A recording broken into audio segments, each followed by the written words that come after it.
आरग शिंदेवाडी येथे चारचाकी थेट विहिरीत तरुणाचा दुर्दैवी मृत्यू। मिरज तालुक्यातील आरग शिंदेवाडी येथे चारचाकी वाहन थेट विहिरीत कोसळून वाहनातील तरुणाचा दुर्दैवी मृत्यू झालाय। स्वप्नील निवास कामेरी, राहणार शिंदेवाडी, तालुका मिरज असे मयत तरुणाचे नाव आहे। आरग शिंदेवाडी रस्त्यावर रस्त्यालगतच असणाऱ्या विहिरीत चारचाकी पडल्याची स्थानिकांना माहिती मिळाली। त्यांनी याबाबत मिरज ग्रामीण पोलिसांना याबाबतची माहिती कळवली।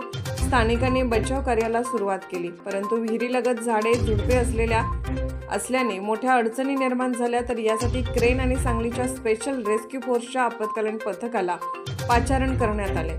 सुरुवातीला क्रेनच्या सहाय्याने विहिरीत पडलेले ओमनी चारचाकी वाहन बाहेर काढण्यात आले, परंतु त्यामध्ये चालक नव्हता। तर स्पेशल रेस्क्यू फोर्सच्या जवानांनी पुन्हा परत विहिरीत उतरून मयत स्वप्नील कामेरी याचा मृतदेह बाहेर काढला।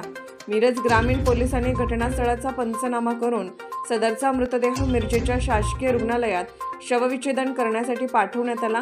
सदरची कारवाई स्पेशल रेस्क्यू फोर्सचे कैलास वडर, महेश गव्हाणे, सागर जाधव, आसिफ मकंदार, आकाश कोलप, सदाशिव पेडेकर यांनी केली आहे। सदर घटनेबाबत मिरज ग्रामीण पोलीस अधिक तपास करत आहेत।